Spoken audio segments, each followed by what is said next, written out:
7च्या या मतदान केंद्रावर डॉक्टर अविनाश चौधरी किडनी रोग तज्ञ जे आल्यानंतर यांना आपलं नाव सापडत नाहीये, मतदान केंद्र कुठे आहे हे माहित नाही, काय प्रतिक्रिया जाणून घेऊ.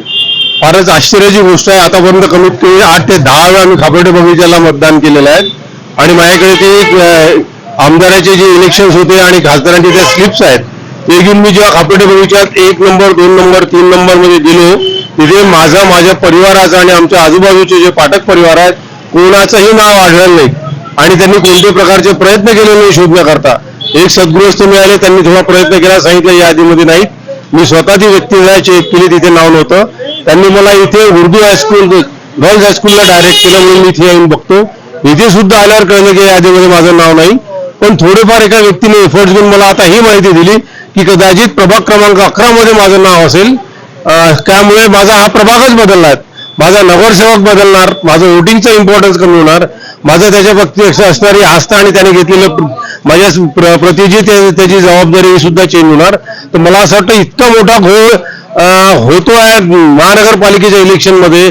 हजारोच्या संख्येने लोक कामाला तुम्ही अनेक 6 महिन्यापासून 1 वर्षापासून लावतायत आणि साधी यादी सुद्धा तुम्हाला तयार करतायत.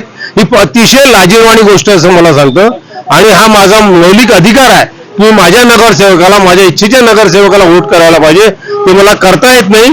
मी आता त्या प्रभागात जाऊन बघतो की माझं मत आहे किंवा नाही. नाईलाजास्तव मला ते मतदान करावं लागणार आहे. पण मला असं वाटतं ही अतिशय घाणेरडा प्रकार आणि ज्याला म्हणतात की कोणत्याही प्रकारची व्यवस्था नसलेलं हे कॉर्पोरेशनने किंवा मतदान शासनाने केलेली अशी वर्तणूक मला असं वाटतं काळजी करण्यासारखी आहे. निश्चितच पण याचा बहिष्कार करायला पाहिजे आणि सातत्याने ही छोटी गोष्ट आहे की साधी मतदार यादी तुम्हाला तयार करता नाही तर बाकीचं मतदान तुम्ही कसं करून घेणार आहे, मला निश्चितच शंका उत्पन्न होते. ज्या मतदारांनी आपल्याला भेट घेतली, उमेदवारांनी भेट घेतली आणि ज्यांनी मत मागितलं, आता 11 मध्ये कोणाला मत करणार, कोणा उमेदवार पाहणार आणि आला 11 मधल्या त्या नगरसेवकाला मी मतदान करून मी काय साध्य करणार आहे. जे मागील 1 महिन्यापासून इथले या प्रभागातले मतदार मला भेटत होते किंवा त्यांच्यासाठी मी काही प्रयत्न करत असेल याचा मोबदला कोण देणार आहे आणि हे जे नुकसान होणार आहे, माझं सुद्धा व्यक्तिगत नुकसान आहे, त्या उमेदवाराचं नुकसान आहे, याची सुद्धा भरपाई महानगरपालिका देणार आहेत का किंवा शासन देणार आहे का, हा सुद्धा प्रश्न निर्माण होतो. वाटताना आपल्याला फारशा क्षुल्लक गोष्टी वाटतात पण मला असं वाटतं it is a very very bigger blunder and negligence. आणि अशा प्रकारचे जर निग्लिजन्स होतील आणि तुम्ही ट्रान्सपरंट जर निवडणुका घेता म्हणतात तर मला असं वाटतं तुम्हाला साधी जर यादी तयार करता नसेल तर तुम्ही खुर्चीवर राहण्याचे तुम्हाला अधिकारच नाही आहेत.